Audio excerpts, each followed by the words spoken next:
Hello, welcome to Learn, Do, Become Radio. I'm April Perry, and I'm so happy that you're here with us today. Here at Learn, Do, Become, we help people who are overwhelmed by the details of life to create simple systems so they can do what matters most. We love helping people to get organized, stop drowning in piles, get out of chaos, and wake up excited and go to bed content. Now, I have a question for you today. What kinds of things are you excited about right now? If, when you heard me ask that question, you had a deer in the headlights expression on your face and you're thinking, April, I'm not excited about anything right now because I am overwhelmed and there's so much going on, then today I'm inviting you to start your butterfly project. And I'll explain more in a moment. But I received this beautiful message from a woman named Celeste. And it was years ago. I don't even know if I responded to her when I got the message, but I'm responding now through the podcast. And she essentially said that she was looking for a way to pursue her purpose and to be able to use her talents and skills to bless other people. But she was really trying to balance that with her family. And she noted that as she's kind of watched me build websites and do my work, she said, you have not sacrificed your family in order to do this. In fact, I think your family's been made stronger as you've been doing your work. And I'm wondering if you have advice on how I can find my purpose and maybe other people who are also in caregiving roles who know they're valuable and they know they're doing important work, but they're also trying to balance something in addition, something that's a little extra, something that lights them up and is exciting in addition to family work. Because I was talking with my college-age daughter about this topic, and she's like, Mom, you sound like you didn't love being a mom. You weren't excited about family. Like, I love being a mom. I was excited about family. She goes, yeah, I know that, but you need to make sure you say that. So I'm making sure that I say that. I feel so much joy with my husband and children and extended family and friends. These relationships mean the most to me. This is what matters to me, is the family that we're building here. But it doesn't mean that I can't do things like podcast or read books and tell people about them or do a YouTube channel or create programs or do things that I think can also benefit people outside my family. So that's part of what we're talking about today, is how you create something that you're excited about that doesn't end up removing all the balance that you had in your life. And I called it my butterfly project because I needed to go through something that helped me in the past to get to where I am today. And I don't want to pretend that my path has been easy or optimal or perfect.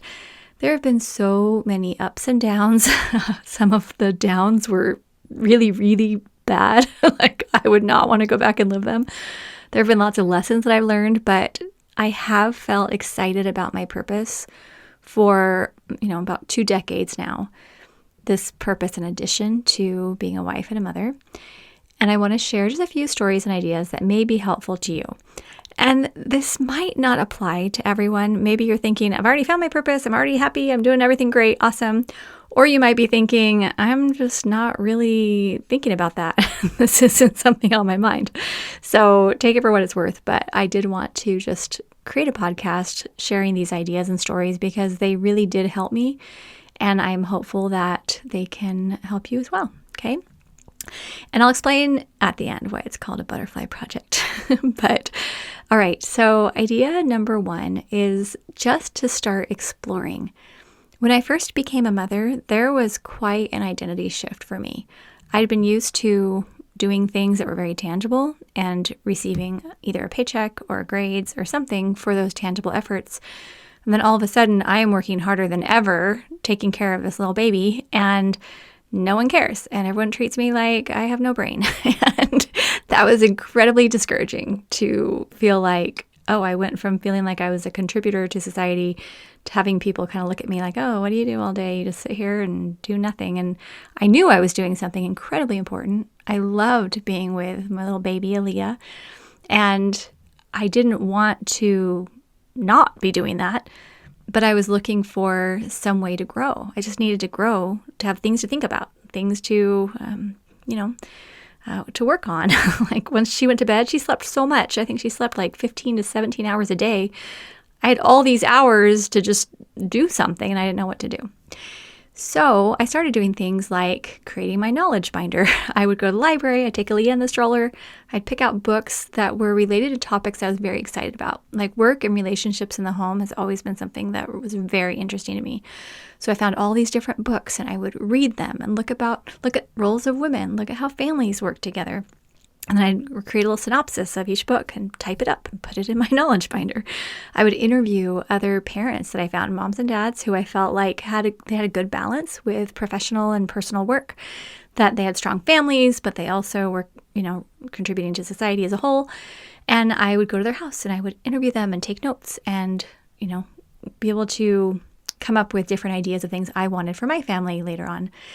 And I even started doing some writing. There was one day we were in this little apartment complex. It was our interim apartment after Eric finished graduate school and before we moved into our first home. We were just kind of looking for a house.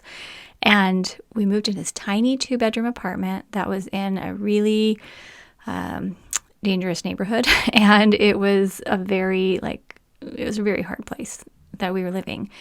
And there was one morning that I woke up and I just had these ideas in my heart and I wanted to start writing. I just had this idea for an article. Now, I didn't know where I was going to publish it or how or if, but I wanted to write. And I woke up and it was maybe, 5:30, 6 o'clock in the morning. And Eric was still asleep next to me. And then we had a baby asleep in a pack and play in the living room. And then we had Leah and Grace who were sleeping in their room. And so there was nowhere to go that I could turn on a light that I wouldn't bother somebody. So I took a little pillow and I went into the bathroom, which was the only available place. And I leaned the pillow up against the bathtub and I sat there and I wrote an article about motherhood. And it was something I thought might inspire other people. Now, it was never published. I don't even know if I could find it at this point. I'm not sure what I did with it. But just that process of taking time to explore and to start writing got me thinking and moving and gave me some ideas so that it gave me a focus. Then as I was working with our children and doing all the activities and working along with Eric and all the things we were doing, then I felt like I could harness those new ideas and things I was learning and use them for the greater good. Anyway, that was my idea. So that's where this suggestion comes from, to just start exploring. Idea number 2 is to do something tangible that you can complete that may open an opportunity. I think a lot of times when we're looking for our purpose, it can feel very theoretical. Like, oh, I'm going to go out there and make the world a better place. Like, well, how do you do that? You need something that feels kind of tangible. So a couple things that I did is, one, I actually did create a book query that I sent to a publisher. And I wrote, I think, 2 or 3 full chapters, and then I wrote a table of contents, and I wrote a whole letter that went with it. I mean, I spent months on this thing and sent it out to friends and asked them to read my chapters and give me feedback. Like, I worked so hard on this. I got turned down. They didn't want to publish that book. It still has never been published. I may bring it out on the website at some point. But it was something tangible that I was able to complete to move forward on an opportunity. I also applied to be a speaker at this conference for youth. And so they had conferences all over the country, and they would hire teachers to come in, and it was like a church-based conference, and to teach these classes. And in order to actually get accepted to that, I had to fill out an application, and it's like a typewritten application. And I was nursing Spencer at the time, and he's our 4th child. So I had like 4 kids, all under the age of, 8 and under. And I would only work on the application when he was nursing on the left side, so I could type with my right hand and fill out the application. And then I had to send in a video of myself teaching like teenagers. So I asked someone at church if I could substitute their class. Then I had to videotape the class and then send in the video. And anyway, I did get accepted to that, and I did that for 5 years. And I would go, it was maybe 2 or 3 days a year that I would go, and Eric took care of things at home, and I got to go teach, which was it was really fulfilling for me. And it did open up more opportunities because it gave me the chance to practice teaching, to learn how, if I was a boring teacher, nobody wanted to go to my classes. Anyway, learned a lot. I also started doing a weekly writing night where Eric would put the kids to bed and I would start writing maybe around 6 or 7. And then I would write for the evening and just started creating.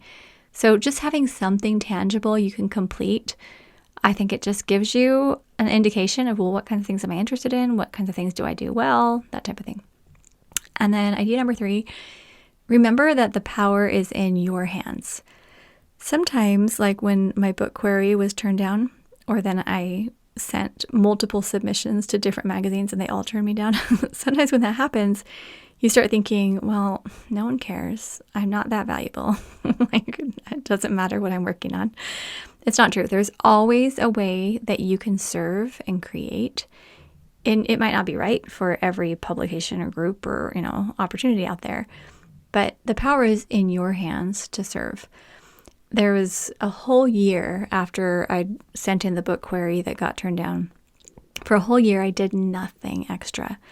I was so discouraged because I thought for sure they were going to want my book because I thought it was so good. And then I got the rejection letter and I said to Eric, I don't know why I bother trying to do something extra. Why don't I just spend more time with my family? Because I'm putting all this energy into doing something that nobody wants. This isn't worth anyone's time. Like, why am I doing this? So I stopped for a whole year. And then there was one day I was studying my scriptures in the morning and just really praying about my purpose and what to do. Because I love my family. I love what I'm doing. I do feel like there's more that I want to do. I feel this call inside me, but I don't know how to answer it. And then I just had this impression, you know what? You don't need to wait for someone else to publish you. You can go publish yourself. So I started a little website and started teaching people things that I wish I'd known. And it grew and grew and grew and grew over time. And that was like my first time doing things online. Eric and I started a couple other websites. Learn to Become is our second website. But what I'm doing today, I would not be doing if I hadn't learned all I had learned prior. So I just want to encourage you that whatever it is you're doing, if you're creating a painting, if you're doing music, if you're doing service, anything that you want to create, or it doesn't have to be something like that. Maybe it's a business you're creating, or maybe it's you want to use your singing skills. I don't know. I mean, whatever it is, there's always a way you can serve. Idea number 4, keep your work sustainable.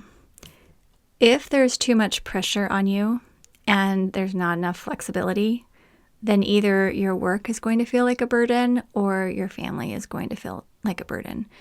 So when I started my first website, it was called Power of Moms, and I committed to doing 1 email a month out to the group that started with like 50 friends, and then it grew to, thousands, hundreds, or tens of thousands. It grew really big. But I started very simply with no expenses, like just maybe the hosting for our website. But I started so easily, so it didn't get too big too fast. And that's kind of the opposite of what you hear often. You hear people say, go big or go home, go make it something huge, and you need to buy all this software and stuff and membership stuff and all these monthly things you have to pay in order to do like a website. Now, I'm speaking specifically towards a website, not that everyone's listening to me wants to create a website. But there's this idea of pulling in resources or pushing resources. Pushing resources would be if I had started out with all the tech stack that we use today. I mean, and we have a big tech stack. There's a lot of stuff we pay for every month to keep Learn, Do, Become going. Even just the hosting for this podcast, the hosting for the website. We have to pay for the email list. We pay monthly for our members area. Like, we have so many things that we pay for every month because it's worth it and our community supports that and it can sustain itself. But pushing would have been if I got all that stuff at the beginning, but that would have been a lot of pressure on me now to have to figure out how to pay for it all. Instead, we did the pull methodology where we only purchased software or additional resources when we had the funds to do it easily. That was so great because then I never felt this odd pressure or fear to go like, make something happen. It could just grow naturally, and we never went into debt or anything like that. We kept it very simple. I just encourage you to keep your work sustainable because your big dreams are going to tell you, the big dreaming part of you will say, hey, you could go tour the world or do this thing, commit to this. And, you get these big, huge goals. And unless it's flexible and truly sustainable, you're going to feel a lot of stress, because when you have a family that you're trying to balance, if you're, feeling pulled in all these other directions, the family often is what goes for a lot of people. And I've watched this story play out over and over and over again through so many of my peers. I watch them, and I'll be in groups with them, and I'll see what's going on. And I'm like, how is your family? And it becomes, well, I just don't really have time for them because I'm, doing all this other stuff. And, they get to make their choices. But for me, I just decided I'm only doing this work alongside my family. And they are my priority, and they need to know that every day.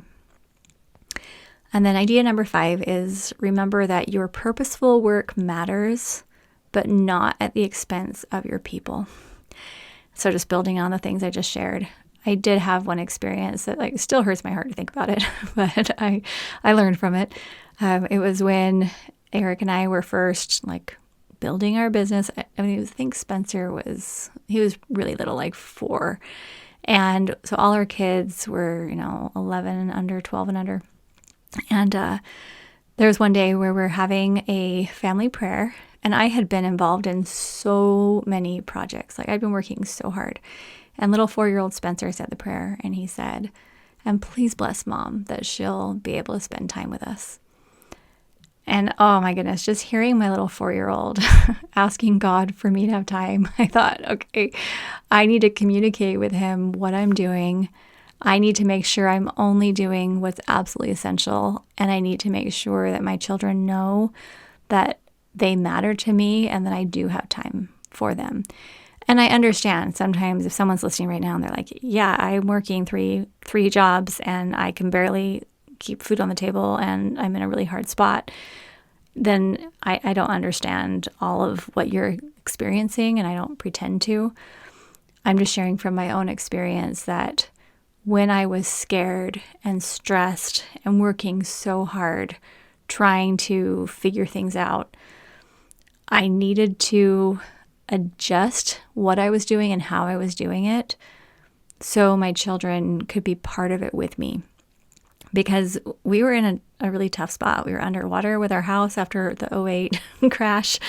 Eric and I were working as cooperatively as possible to make several things kind of happen to piece it all together so that we could continue to support our kids and be home together. I think I've shared about this in past podcasts. But what I found was unless I could set up a pretty structured schedule, communicate with the kids, and make sure that I had time when I was present, our house just started feeling like it was just full of stress. So we were able to make some adjustments. And especially on the purposeful side, I found that often I would spend hours doing things that I felt had purpose, but really weren't getting that far and weren't that essential. If I only did what was essential, then I really had time for everyone. I even hesitate putting this podcast out there because I don't want to be misunderstood, but I don't know how I can explain unless I tell you every little part of every little story. I don't know if I can be as clear as I need to be. So I hope you'll give me grace and recognize that it was just a rough time and I wanted to be as present as I could with our children.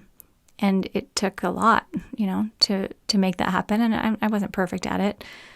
But overall, now as I look back, I don't have any regrets. Did I do it perfectly? No. But now 3 of our children are out of the home. We have 1 more year with Spencer. And our relationships are really strong. We love each other and have a solid, strong family, which is what matters most to me. So why is this called a butterfly project if we're going through all these things? Well, there was a story about a caterpillar named Yellow, and the caterpillar was, crawling around and sees a cocooning caterpillar and says, "What are you doing?" And the cocooning caterpillar says, "I am becoming a butterfly." And when Yellow heard this, he's like, "What? I want to become a butterfly? How do you do this?" His heart leapt. It sounded amazing. And then the cocooning caterpillar said, "You have to want to fly so badly that you're willing to give up being a caterpillar. And this really resonated with me when I heard this story, because there were so many places in my life where I was a caterpillar. I wasn't expecting much for myself. I was letting, other people make decisions for me. I was feeling pretty frustrated in a lot of areas. And when I heard the story, I thought, you know what? I'm going to go through my butterfly project. I'm going to start doing things that are going to enable me to follow the things that make my heart leap. And I love that question. What makes your heart leap? What makes you excited? Because there are so many times that I meet people and say, so what are you excited about right now? What are you working on? Or, what is it in your life that you're looking forward to? And there are so many people who don't have an answer. And it's not that there's anything wrong with them, or that, they're not awesome, or they're lazy or something like that. It's that so many people are so focused on just that survival mode and trying to live in the stress that they just feel like there's no room for them to be excited. They want other people to be excited, but not for them, right? And the thing is, you don't have to do something big or extra to be important and valuable. And you probably already know that. Sometimes I didn't know that, so I'm just being very clear. But if you feel a call for more, and it could be even just more social relationships, it could be more one-on-one service, it could be more time appreciating nature. I mean, there's all kinds of things that you could feel a call to do. But if you don't do anything to answer it, you may feel a pretty significant sense of loss. That's what I felt during that year. I did nothing extra because I had a call inside me, and then I just said, it's not worth it. I'm not going to do anything. And I felt such a sense of loss. But I believe that our higher power, however you might define that, has something significant and specific for each one of us to do. And right now, I am waking up excited each day to do those things. I love being part of this Learn, Do, Become community. I love learning from you and cheering you on every day. You guys are awesome. And I hope that you can feel excited about your unique purpose as well. Come to the show notes page, and I have a butterfly project worksheet for you. And I hope that you're so excited and you're thinking, I want to fill out the butterfly project worksheet. And I hope you do. It's going to be amazing. But just so you can go through some questions and do a little bit of thinking and get prepared for that. And if you want to be part of our Arise community, we talk about purpose and how to balance all of these things inside of Arise with a monthly topic. It's super fun, and you can learn more about that at learndobecome.com/arise. Okay, so that's all for today. So excited for you, and hope that your mind is just spinning with ideas and that you're really excited about all the wonderful opportunities that are available for you. Okay, sending so much love. We'll see you soon at learndobecome.com.